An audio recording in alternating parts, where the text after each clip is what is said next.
Howdy, folks. Welcome to Bullish on Farming. Today's December 31st. One day out from 2025, and we're grazing. You know, it's a blessing being in Southern Ontario. I guess you always look for the pluses wherever you are. But because we get milder spouts throughout the winter, stockpile grazing is definitely something that you can do. I know this isn't really something that's a big deal for people who are in the southern, I was going to say southern hemisphere, but really, you know, in the States, you guys can be getting climates where, you know, you're not dealing with harsh winter, snow, ice, freezing cold, tundra-like climate effects. And so, you know, a lot of people just think put the cows in the barn or feed them in the yard and it's bales for 6 or 7 months. Nope, not here. This is what the cows are grazing right now. I pull that up and you can see we got a good foot, at least. And it's all matted down because of the snow. And actually in this particular field, that's a good thing.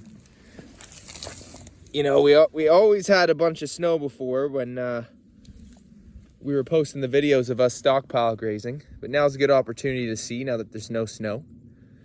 And the cows will rip that right up. And it's perfect. I'm going to talk a little bit about how we use it to our advantage, being where we are, Southern Ontario. And if you have similar climate, you might be able to apply some of the knowledge that we share in this video.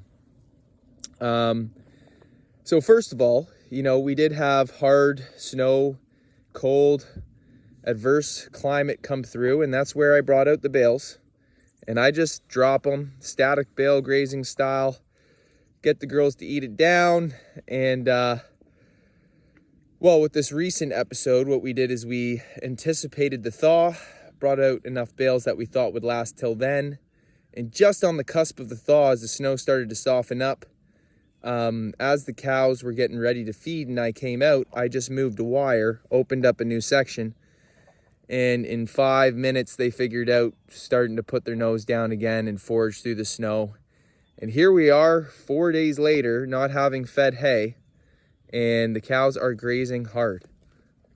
Every single one of them has their head down. And that one's licking its butt, but they do that sometimes. And it feels good. You know, up until this point, we fed 50% the amount of hay that we would if we were primarily relying on hay for our source of feed. And our projection is that we're going to be feeding about 40% of the hay that we would need to feed throughout winter compared to if we were primarily feeding hay. So that means that we are potentially saving 40 to 50% on our winter feed costs. That's a big deal. Let's say you're spending 10 grand a winter on hay, and you could be spending much more than that depending on how many cattle you have, but just as a round number to use for math, you're saving 40 to 50%, you're saving 4 to 5 grand off of a $10,000 winter feeding cost that you would usually incur. So if you're used to feeding 100, or it costs you $100,000 for hay because you got a large operation going, then you're saving $40,000 to $50,000. Albeit you need to be doing things like what we're doing here in principle. We got about 4 acres per cow. And, you know, we probably could get away with what we're doing with closer to 3 with greater fertility on the farm. You know, we moved on this farm last year. We've only been on it for a year. It's been hayed for the past 7 years. Hasn't had much animal impact. So not a lot of magic going on in the soil. But now we're on the land and we're giving it animal impact and we're bringing the magic. So, you know, with time, the fertility is going to increase. But from where we're standing at now, after our first year, it feels pretty good to leverage our land and reduce our feed costs substantially. Now, January, February, no doubt, they're going to be the most intense winter months. You know, we could have solid winter conditions through January, February. But here in Southern Ontario, in my experience, especially as of recent years, December and March, those are very weak winter months when you're talking about steady freezing conditions and intense snow. If the snow comes, it doesn't stick around too long. You will get episodes like this where things start to thaw out. And we're taking advantage of that. I lived out west in Alberta, closer to Edmonton, and the winter season is much longer there. And so doing something like this might be a lot harder. You might need more fescue style pastures with grass that stands up with the snow to try something like this. Or try swath grazing or something like that. But here we don't have to do any extra work other than allow the cows to graze when conditions are favorable. This is a first-time mom here. She's looking good. All our cows are still carrying calves. We let them wean them themselves. We calve out May through summer. So, around 10 months or so, these calves will be weaned off. We've got a mixture of low-line Hereford calves and longhorns. And this year I ran a red Angus bull with the group. And these low lines have been a very good experiment of mine. It was a low-line Angus sire. He was actually a 50-50 crossed Hereford. And then, most of our mums in this group are Herefords, which is why the calves got the white face. But they got the short legs, chubby body.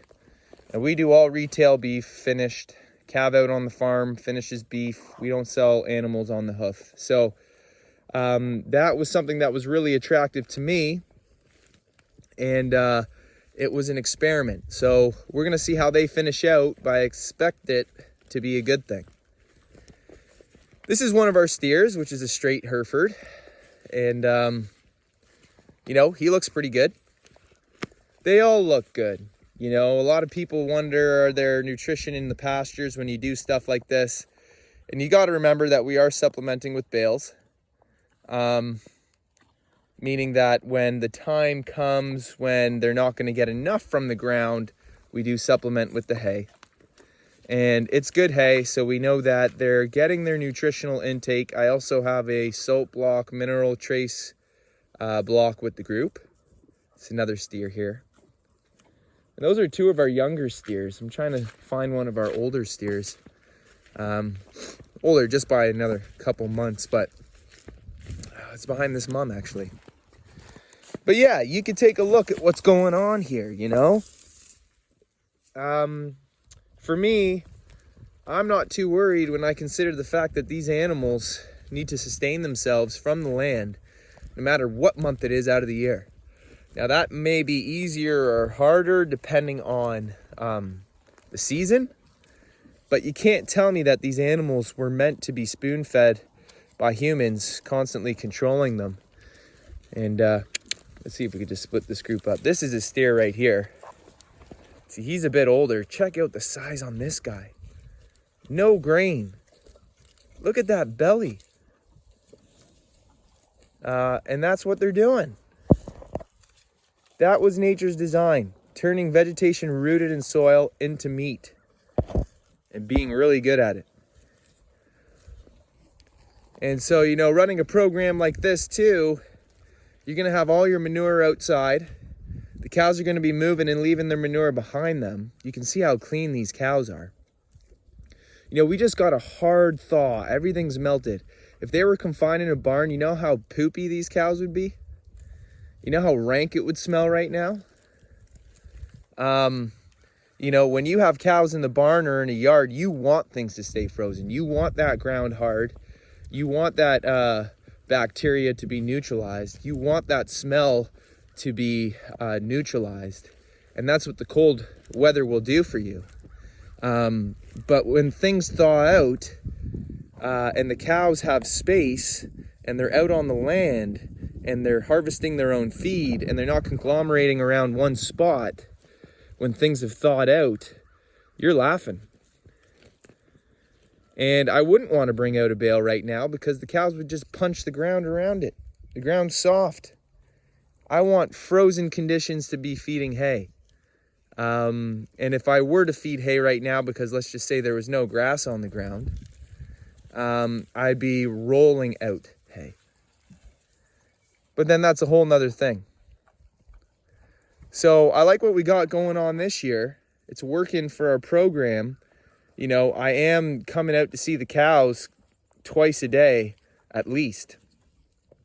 And so as soon as I ever see rumens falling behind and they're not filled, that means I need to start supplementing or opening up a new section. And we got another 12 acres yet. So when the opportunity arises, what we'll be doing is this. And you can see the cows are just fine, feeding themselves. It's almost January 1st, folks. It's a beautiful thing. And, you know, you got to feel good about keeping your animals in hygienic conditions and saving costs by leveraging your land through good livestock management or grazing management. So anyways, folks, new year on the horizon. I hope the best for everybody. I'd like to say thanks for stopping by and God bless you all. I'll see you on the next one.